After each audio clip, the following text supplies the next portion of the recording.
was born in 1926, at the end of the age of the great naturalist collectors. It was a time when it was perfectly acceptable to go out and collect creatures from the wild. If the London Zoo wanted a new animal or a replacement, you simply commissioned a collector to go out and get it. And in the 1950s, as a young television producer obsessed with the natural world, I was delighted when we got permission to go along with an expedition from the London Zoo. It was going to go to West Africa and be headed by one of the zoo's animal collecting experts, Jack Lester. I thought it would be a good idea if we called the series Quest for something or other. So I asked Jack Lester whether in fact there was an animal there that we could have a quest for that no one had seen before. He said, oh yes, and it's called Picathartes gymnocephalus.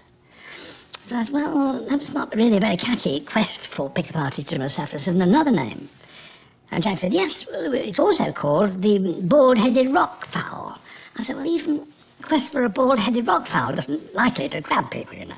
So in the end, we just called it Zoo Quest.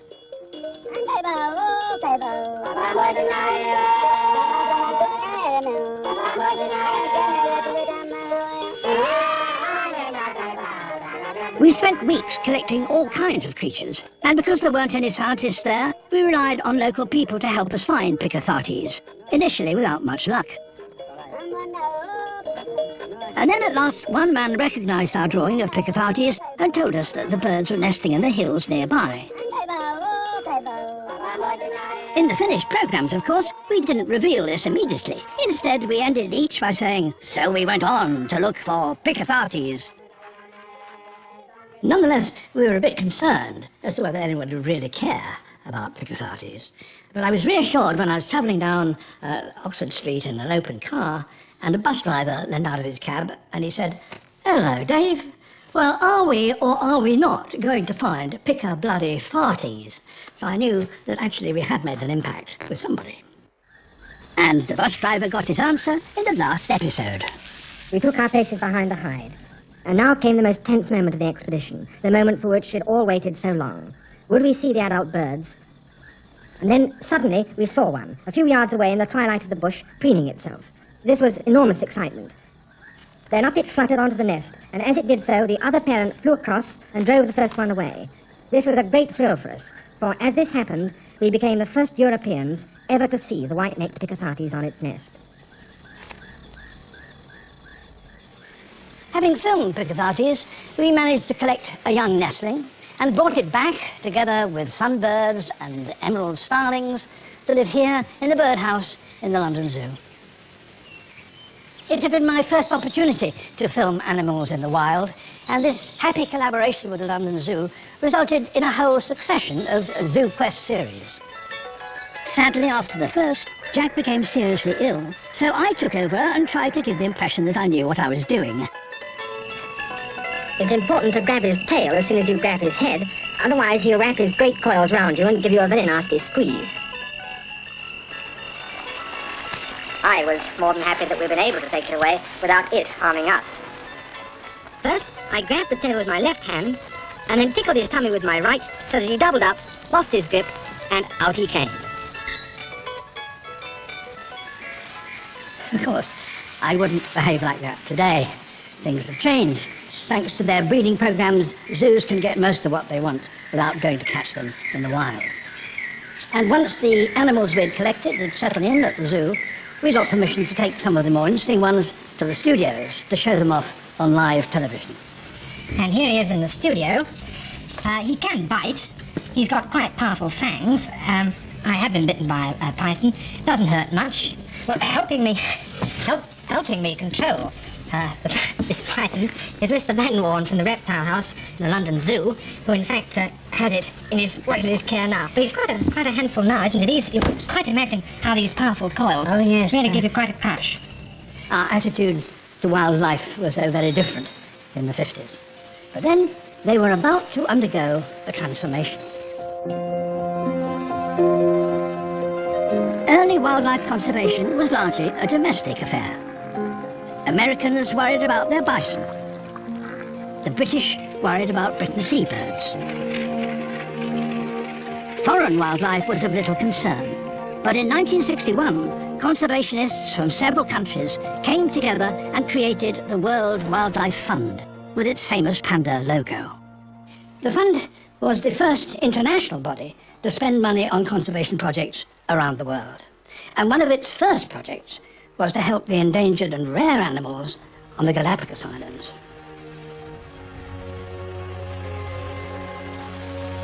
And these extraordinary islands still remain wonderlands today.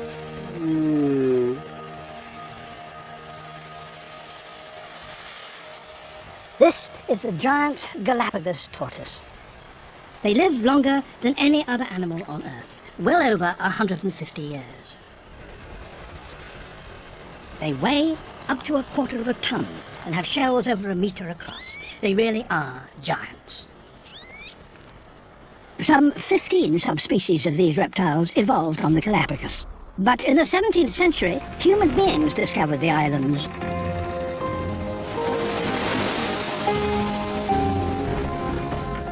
The tortoises were a valuable source of fresh meat, and visiting sailors took them away by the thousands. By the middle of the 20th century, 1/3 of the original subspecies had been totally exterminated, and only 3,000 of the remainder still survived. In the early 60s, the World Wildlife Fund got involved in trying to halt the decline.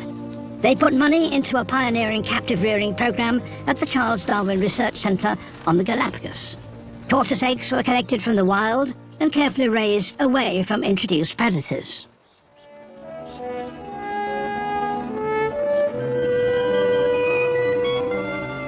By the 1970s, when I first visited the Galapagos, the first captive-bred tortoises were ready to be released.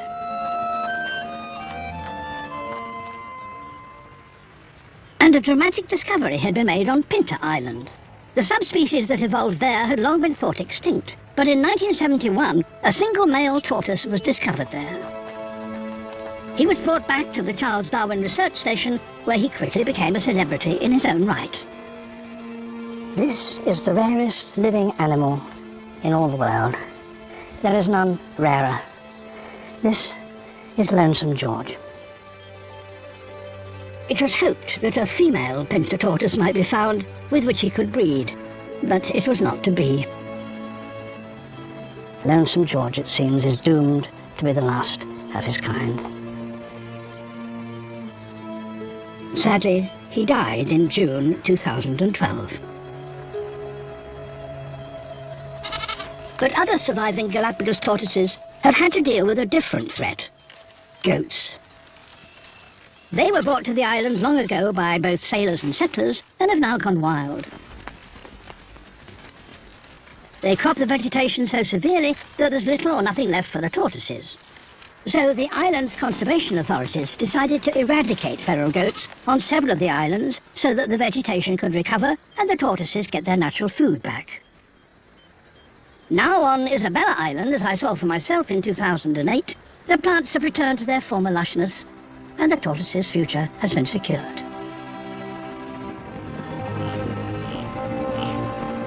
Saving large, dramatic species was one of conservationists' first aims, but soon we realized that true conservation means protecting the entire habitat, of which the spectacular species is just one element.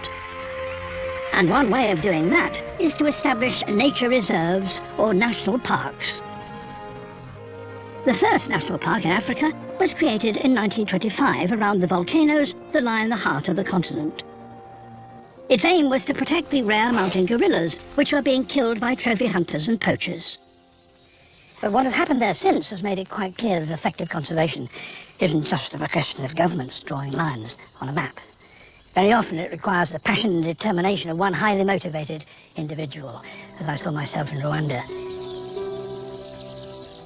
An American woman, Diane Fossey, had been studying the mountain gorillas in the Virunga Volcanoes National Park since 1967.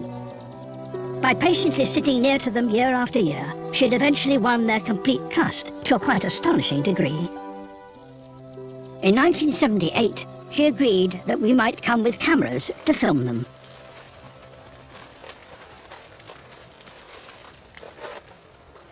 On the first day, Diane came out with us, I think to keep an eye on us, to see that we were going to behave properly. She was quite suspicious of what we were doing, so we were on trial. she introduced us to the gorillas in the sense that they saw that we were Diane. So I suspect that that may well have been that they therefore thought we were okay. But without Diane, that sequence would never have happened.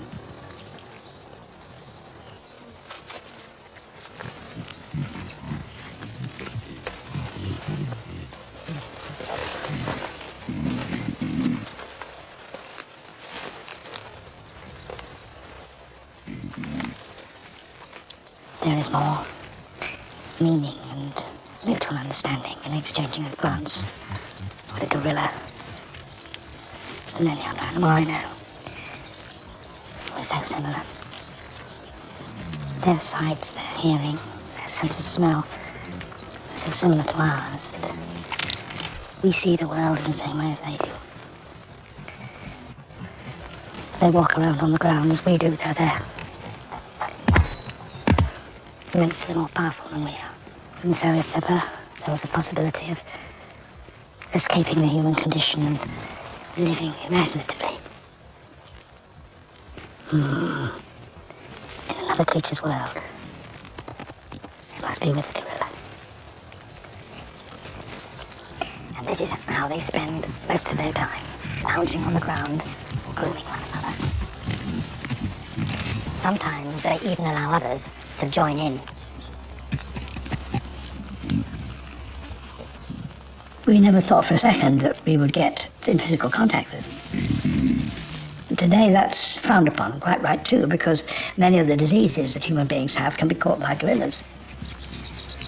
Their curiosity is revealed by my photographs. One of them was very interested in the long sort of sausage-shaped housing that holds the microphone, and you can see this young male just feeling it, seeing what it is. And also they were fascinated by the camera, and they came to Martin Saunders, who was the cameraman, and were peering inside the camera to see that they could see another animal inside it. And finally, the adult male, the big silverback, appeared. Diane's name for him was Beethoven, and Beethoven was a huge, powerful animal, and really quite alarming, because if he lost his temper with you, he could simply smash your skull with one blow of his fist. The thing you don't do is pick up your camera and look directly at him. That's a challenging thing to do. So I have quite a lot of pictures of Beethoven gazing to the right or to the left, or even looking away from me. Yeah, so he is. But behind this extraordinary encounter lay a tragic and shocking reality. We had arrived in Dian Fossey's camp in January 1978, just days after Diane's favourite gorilla, a young male, his name was Digit, had been savagely and brutally killed by poachers. Diane was grief-stricken. It was as though she had lost a child, and on top of that she was in extremely poor health, spitting blood. We became witness to a slow-motion tragedy. Gorillas had been illegally killed in the Virunga Volcanoes National Park throughout the 60s and 70s. When Diane had arrived, there were about 500 left. But there were only about half that number at the time of our visit, and Diane had taken it upon herself to organise anti-poaching patrols. Never before had it been so clear to me that a species was heading for disaster. It was just Dian Fossey who was standing between the mountain gorillas and extinction. On our last evening at her camp, Diane called me to her sickbed and made me promise to do something to help save the gorillas. And when I got back to Britain, I kept that promise and got together with other conservationists, and jointly we created the Mountain Gorilla Fund. We raised money for education programs, for developing gorilla tourism, and for anti-poaching patrols, building relationships with the local authorities along the way. When Life on Earth broadcast, the sequence with the gorillas caused something of a sensation and helped people realize that the gorillas were not only endangered, but had to be helped. Meanwhile, Diane's health improved, and she resumed her efforts to protect the gorillas and their habitat. She fought as hard as she could to prevent great areas of the forest from being cut down and turned into farmland. And she continued her battles with the poachers, destroying their snares and arresting them when her patrols captured them red-handed. Although there's no doubt that Dian Fossey's anti-poaching methods were controversial and certainly antagonized many of the local people, they nonetheless succeeded in saving much of the forest. Efforts to protect the gorilla's habitat by Diane and the charity I helped create, which became the International Gorilla Conservation Project, have paid off. Despite the region's wars, there are now about 480 Virunga gorillas, twice as many as when we visited. But they're still threatened because of the great speed at which the human population of the region is increasing. And that danger is, in fact, a global one. You and I belong to the most widespread and dominant species of animal on Earth. There are something like 4,000 million of us today, and we've reached this position with meteoric speed. It's all happened within the last 2,000 years or so. We seem to have broken loose from the restrictions that have governed the activities and numbers of other animals. That was St. Peter's Square in Rome in 1978. Since then, our population has nearly doubled. There are now over 7 billion of us. By some estimates, there may be 9 billion people in 2050.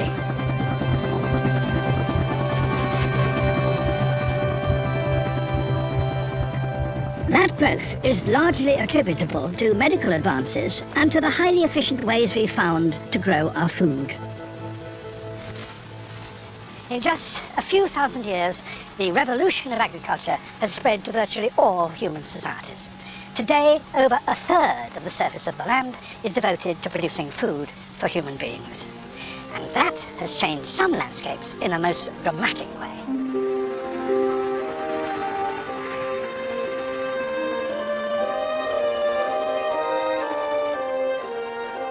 Our scientific and technological ingenuity has enormously increased agricultural productivity in the last 60 years. World grain production has more than tripled. But even that has not been able to keep pace with the needs of the world's growing human population. In some parts of the world, the natural forest was cleared for agriculture many centuries ago. But elsewhere, that transformation has happened in my lifetime. When I first came to Borneo in 1956, all this was rainforest. Now, all those trees have gone. The logging industry took out the wood. The palm oil industry cleared what remained of the forest and replaced it with its own uniform plantations. All those extra human mouths have to be fed, and the country needs the cash. But the effect on the natural world has been catastrophic. Few have suffered more than the orangutans. Many adults were killed as the forest was cleared. If their babies didn't die with them, then they were usually taken and sold as pets. A few fortunate ones ended up in sanctuaries, like this one at Sepilok. These baby orangs are orphans, mostly rescued from the pet trade.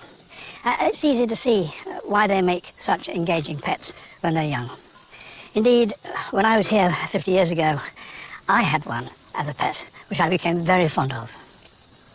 His mother had been killed by a villager as she raided his banana plantation. London Zoo, I knew, wanted to establish an orang breeding colony, so he joined our floating menagerie. But it wasn't long before Charlie, as we'd christened him, began to calm down. Slowly, we managed to win his confidence. And then, for the first time, 4 days after we'd had him, we encouraged him to come right outside his cage.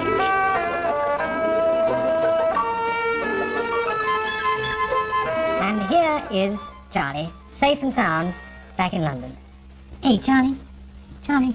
And with him is Mr. Smith, the head keeper of the monkey house. And how is he, Mr. Smith? Very much recovered from his long and arduous journey, Yes. David, and he's going to settle down. I think he's going to be with us for a very long time. Good. And that he was. And a few years after his arrival at the zoo, he took a shine to a young female. Back in 1961, I went into the ape house in London Zoo to see Charlie, as I often did, and the head keeper came over and he said, "I've got good news," he said. "You're about to become a grandfather." Really? I said, "Yes," he said. "Your young Charlie has fathered a baby and should be born in a few months' time. And as grandfather," he said, "you have the privilege of christening it." So eventually I decided to be called Bulu, which in Malay means little hairy one. Bulu? Shall we have Bulu? Now this is Charlie's daughter. All right. Bulu was the first orangutan born in Britain and she was just as endearing as Charlie had been. I look back on those days when I had Charlie, the baby orang, with mixed feelings, because the fact of the matter is that these are not pets. These are wild animals, and they should be in the wild. The problem is that although many people in Borneo support the rehabilitation of orangutan, their rainforest home continues to be destroyed as the rest of the world increases its demand for palm oil. So the question that hangs over these orangs' future is whether there will be enough forest left for them to return to when they've grown up. Strong measures will have to be taken if that is to be so.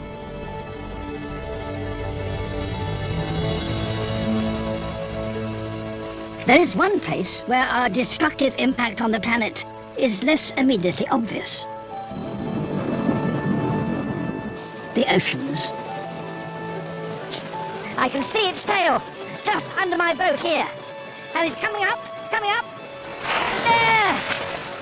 The blue whale is 100 feet long, 30 meters. Nothing like that can grow on land because no bone is strong enough to support such bulk. Only in the sea can you get such huge size as that magnificent creature.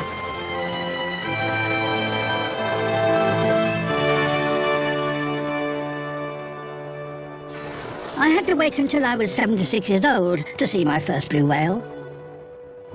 Part of what made the encounter so special was that for much of my lifetime, blue whales were being killed at such a rate that it seemed quite possible that they would become extinct before I ever saw one.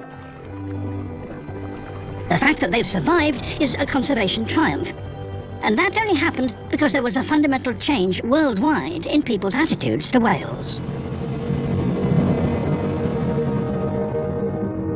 Men had hunted whales for centuries, primarily for the sake of the oil in their blubber. And the skeletons of just a few of them ended up here in the Natural History Museum. When I was growing up, whale products were used mostly in food. I must have unconsciously eaten a fair amount of blubber because it was an ingredient of margarine. And during the war, when meat was really scarce, I certainly ate what was euphemistically called Arctic steak, whale meat. But it never occurred to me that whales could actually be endangered. But improved methods of tracking and killing whales was reducing their numbers alarmingly. 600 yards of rope are drawn out in the wounded giant's death struggle. By the 1960s, there were fewer than 2,000 blue whales surviving, just 1% of their probable original population. The species seemed headed towards extinction until whaling nations finally banned the hunting of blue whales. However, what changed the fortunes of the other great whales were anti-whaling campaigners who turned whole nations against the industry. During the 1970s and early 80s, anti-whaling groups used direct action and mass rallies to put pressure on the whaling nations, finally securing a total ban on commercial whaling, which came into force in 1986. Since that time, whales have only legally been killed for scientific purposes or by indigenous communities. And I can only hope that that ban will remain so that future generations can see what wonderful creatures they are. Today, the world's blue whale population appears to be recovering slowly. It has doubled in the last 50 years to perhaps as many as 4,500.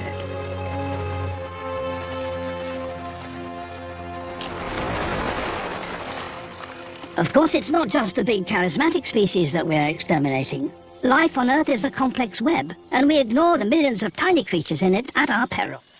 One kind of animal is right now in the grip of the greatest extinction event since the disappearance of the dinosaurs. Animals like this, amphibians. Globally, the numbers of amphibians are declining at an alarming rate. 1/3 of all species are now critically endangered. In the rainforest of Costa Rica in the late 70s, we filmed the Monteverde toad. 10 years later, inexplicably, it had become extinct. It was only in the last few years that the mystery of what killed the toad was finally solved. And that was not before many other species of amphibians had also died out. In fact, while we were filming Life in Cold Blood in 2007, I actually witnessed the extinction in the wild of the Panamanian golden frog, which fell victim to the same insidious killer. individual males set up their territories beside the river and then wait for females to turn up. And since good positions for the territory are not common, they may have to hold them against intruders. And here one comes. Just in case his call is inaudible, he makes his message clear with a wave.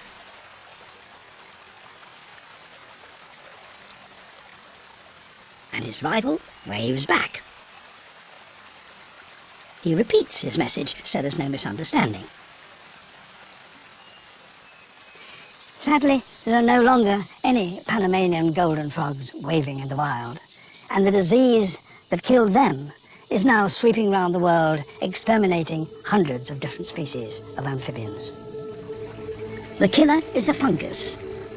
It's highly infectious and believed to have originated in South Africa, from where it was transported by the international trade in captive animals. It was spreading across Panama while we were filming, and when we had finished, scientists collected the last few survivors and took them into a specially quarantined building where other endangered amphibians were being kept. Here they may breed, and then if a cure for the fungus is found or it runs its course in the wild, the frogs may be returned to their former home.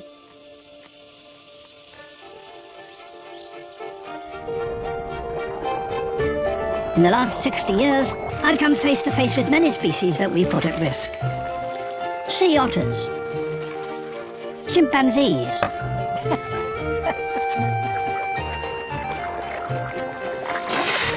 manatee. Sadly, this magnificent animal is getting rarer and rarer. How many of these wonderful things will still be around in another 60 years? What an extraordinary creature.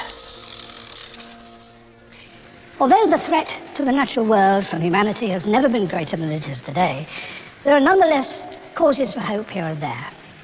In recent decades, when people have become involved with a local population of animals, they have started to take part in the conservation process. And that's certainly the case here in Borneo in the caves at Kemantan. The only visitors here when we first came in 1972 were the local people. And the people came to the cave for one particular and extraordinary purpose.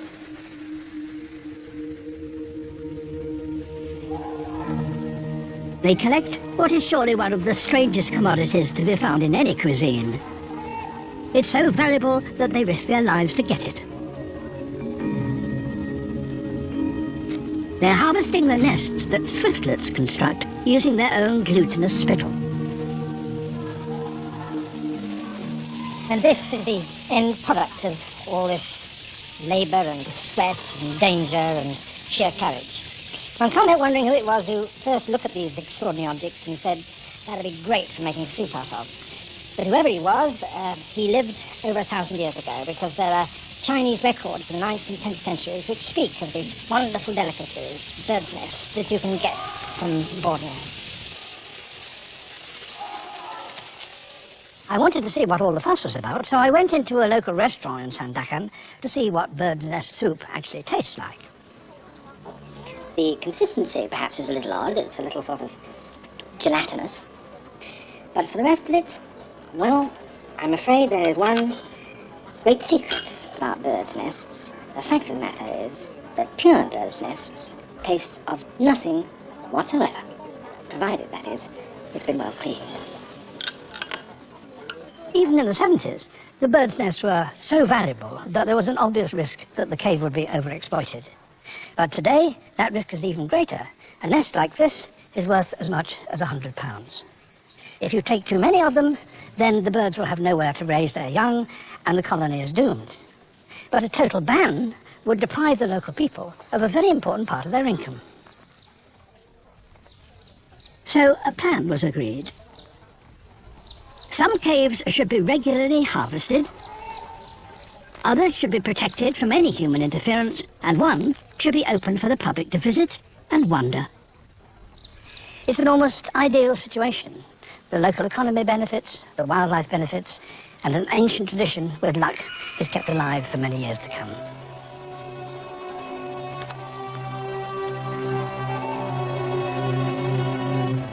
Other creatures in Borneo are now also being protected by people who once put them in danger.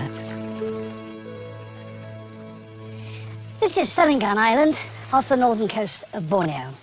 And turtles come up here onto beaches like this at night in order to lay their eggs. And back in the 1950s, local people would come to such places in order to dig up those eggs and eat them. And I have to admit, they weren't the only people to do that. If turtles use this beach, it occurred to me that there might be a chance that we could find a turtle's nest with eggs, which would be a very welcome addition to the rice, bananas and bully beef on which we'd been living almost entirely for the past week.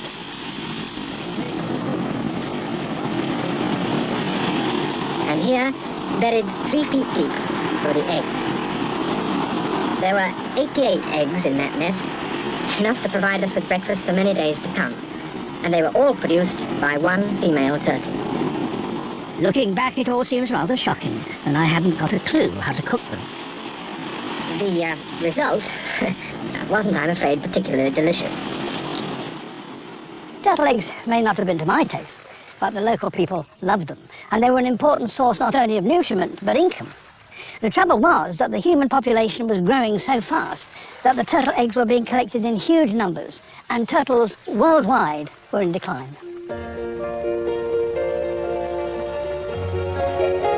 In the decades that followed, the Malaysian government stepped in to save their turtles.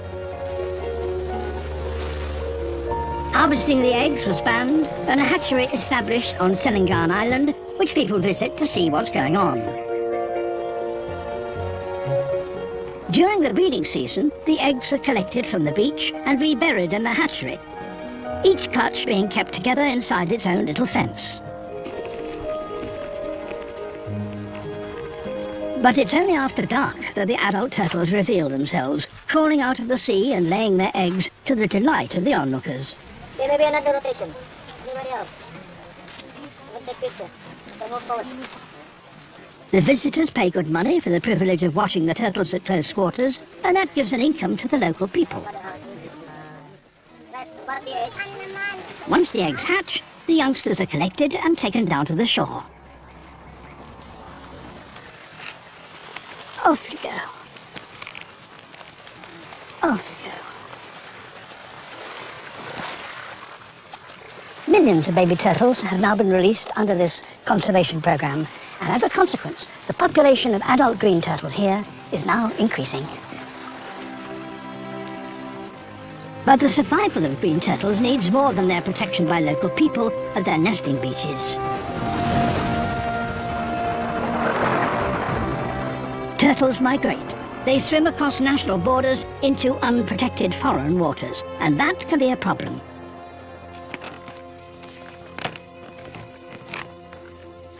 It's now clear that many conservation projects will only succeed in the long term if they transcend national boundaries and allow wildlife to cross frontiers without hindrance. And that's exactly what's happening here in the rainforest in the island of Borneo.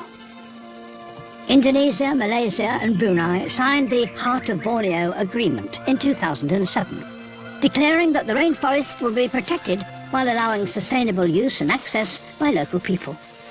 This sort of international cross-border cooperation is vital if we're to safeguard an area's wildlife and ultimately the health of the planet. And thinking about the health of the planet as a whole was not something many people did until one truly extraordinary and historic event. The engines are armed. 4, 3, 2, 1, 0. We have commit. We have liftoff. Liftoff at 7:51 a.m. Eastern Standard Time. Pictures of the launch of Apollo 8 arrived in Britain back in 1968 by way of the BBC's Central Control Room here in the Television Centre in London, where I had a job as a network controller. Looking at the top is the North Pole. In the center, just lower to the center, is South America. All the way down to Cape Horn. Those images were instrumental in changing the way that many of us viewed the planet. We began to think globally.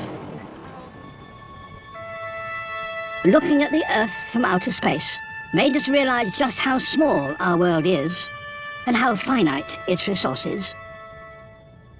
It also helped us understand that we have to cherish not just individual species, nor even individual patches of wilderness, but the whole planet as a single integrated ecosystem.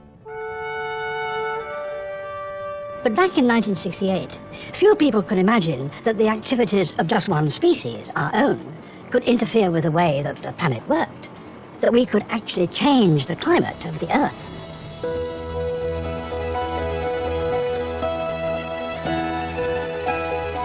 It was in the oceans that this threat first became apparent.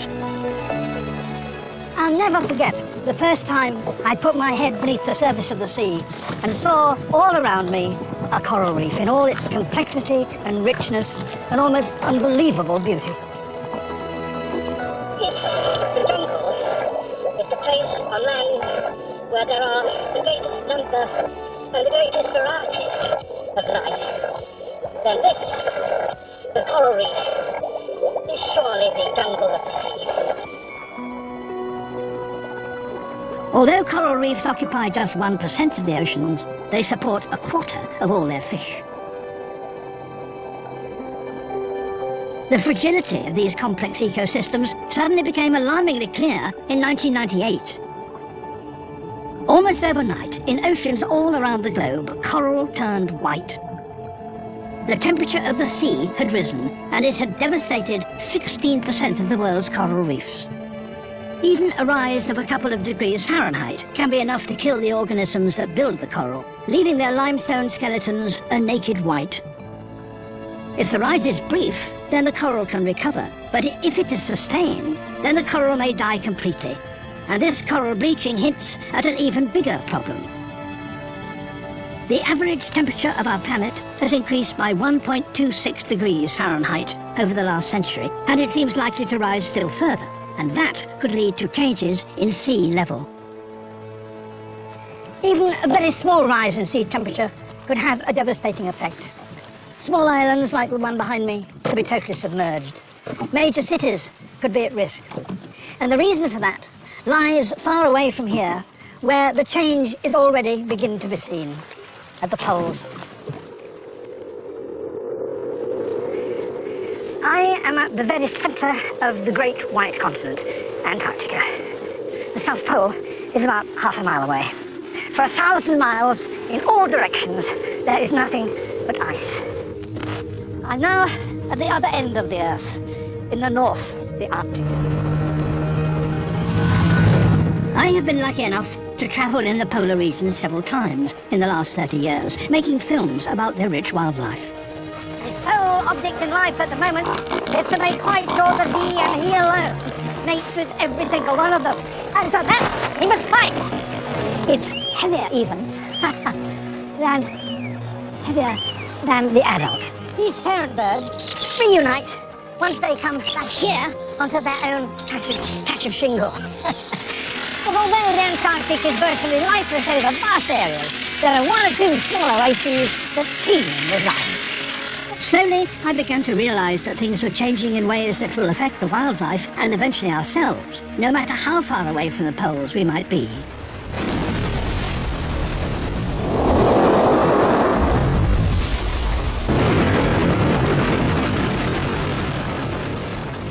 This is the ice that covered the Arctic Ocean in September 1980. Since then, there has been a 30% reduction in the area covered by ice. And not only that, what ice remains is only half as thick as it was. If the sea ice continues to melt at this rate, there will be open ocean in the summer at the North Pole within decades.